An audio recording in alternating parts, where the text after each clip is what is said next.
Well, Mandalorian returns with the episode The Foundling. Gee, I wonder who that's referring to. Well, of course, little Grogu. But there's another Foundling as Grogu is being trained to be a Mandalorian now. And he defeats the other Foundling in a game of paintball. And using the Force, of course. Is a bit of cheating, but it's what he knows to do. Besides, he's about the size of a little frog, and the kid's like, come on, he's too small, and all that. But so then he gets beat, and the kid feels, man, I got beat by a little frog. And then he's off by himself, feeling sorry for himself, And then a dragon abducts him. So you get an adventure of the rescue party. Bo-Katan organizes it. And they fly over there, and they have to climb the mountain so as not to alert the dragon and her nest. And oh boy, all kind of shenanigans ensue. But the rescue, spoiler, is successful with all kinds of daring do. And this ingratiates Bo-Katan even more so, along with Din Djarin. Yeah, he helped. And so the upshot, Bo-Katan becomes once again more important, and this is Bo-Katan's season, basically. I've seen others suspect that the wheels are turning and she's plotting, and there's truth to that. I'm certainly she's joining this tribe and she's seeing, well, I've lost my original army, but now I've got another one. She's going to work her way to be in charge of it. Because she believes she's the rightful ruler of Mandalore. And once they restore the Mandalorians, she wants the top job. But then, of course, ultimately, that's going to have for her to have to get the Darksaber. And the only way to do it is to kill the current owner. And that's Din Djarin. And she doesn't want to kill him, but what does she want more? That kind of thing. But at the same time, there's the faith of the Mandalorians that she pretty much scoffed at as being superstitious nonsense, yet she saw the mythosaur. And so that's going. She finally admits to their chiefess that's what happened. The chiefess is like, yeah, well, you're going to see visions and stuff when you open yourself to your faith. Doesn't quite understand. Said, no, stupid, I actually saw the creature. But which is probably just going to confirm to her even more that, well, I really am the rightful leader. Even the chiefess here is not truly faithful because, I have seen the truth or whatever, that kind of thing. Perhaps.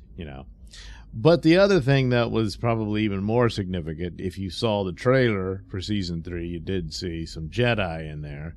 And it was pretty obvious that that's a scene from Order 66, and that's exactly what it was.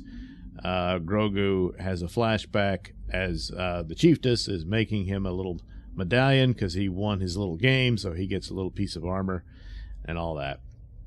But while she's forging it, the clanging and stuff makes him go back to the moment he escaped the Jedi Temple on Coruscant.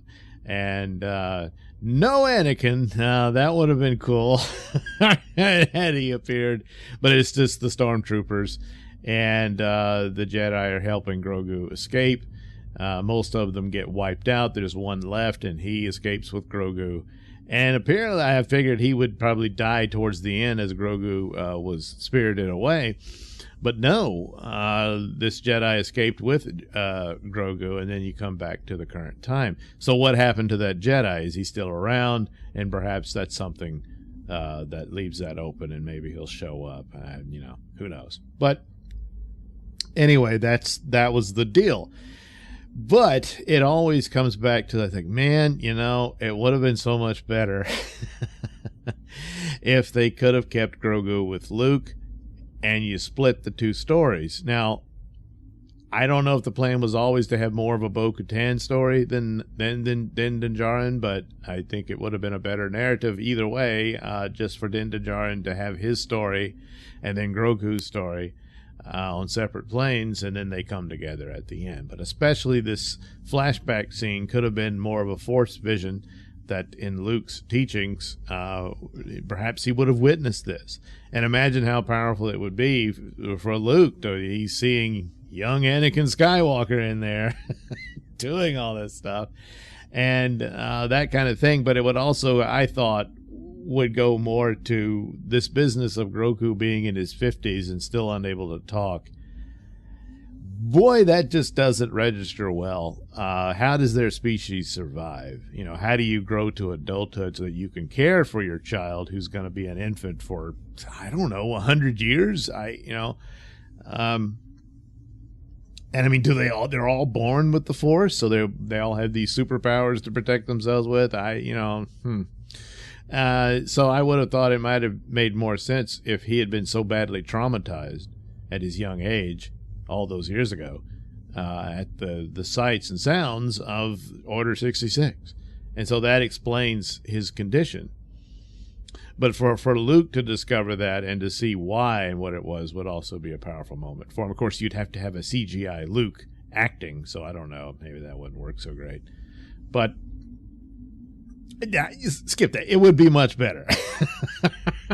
It would have been. So they robbed themselves of a powerful scene.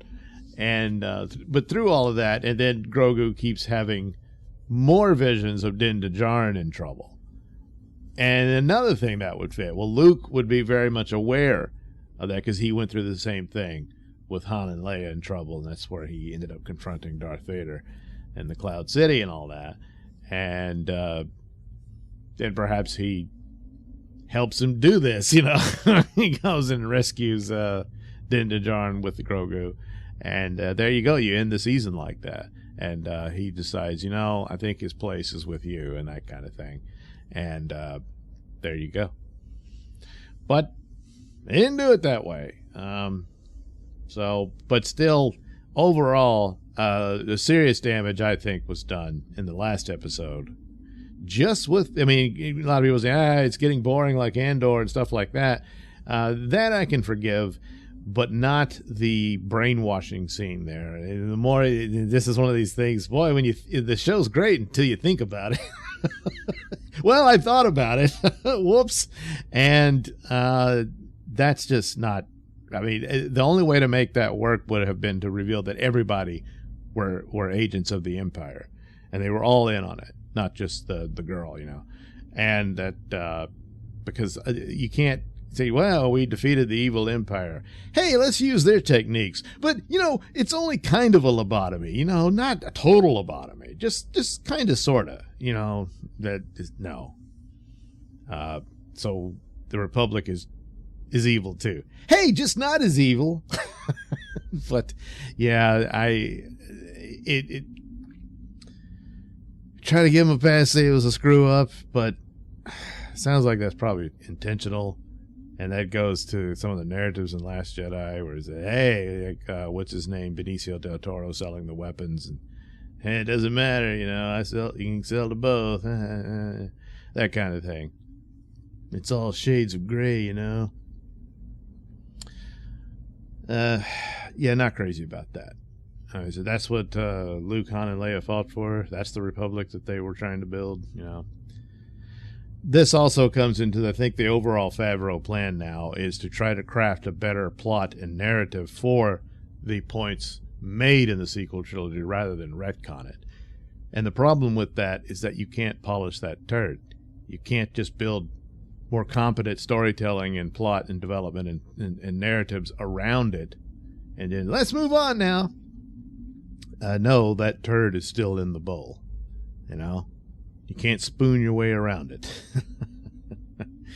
So, but that's, to me, that's what it appears is the plan as far as the overall Star Wars franchise goes. But, yeah, I'm not on board with that.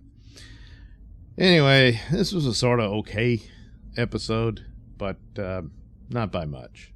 So, yeah, and not too excited about this one. That's too bad. But a lot of sabotage and damage was done, and it shows. So I don't know. Maybe they can pull a rabbit out of the hat at some point, but right now, not seeing it.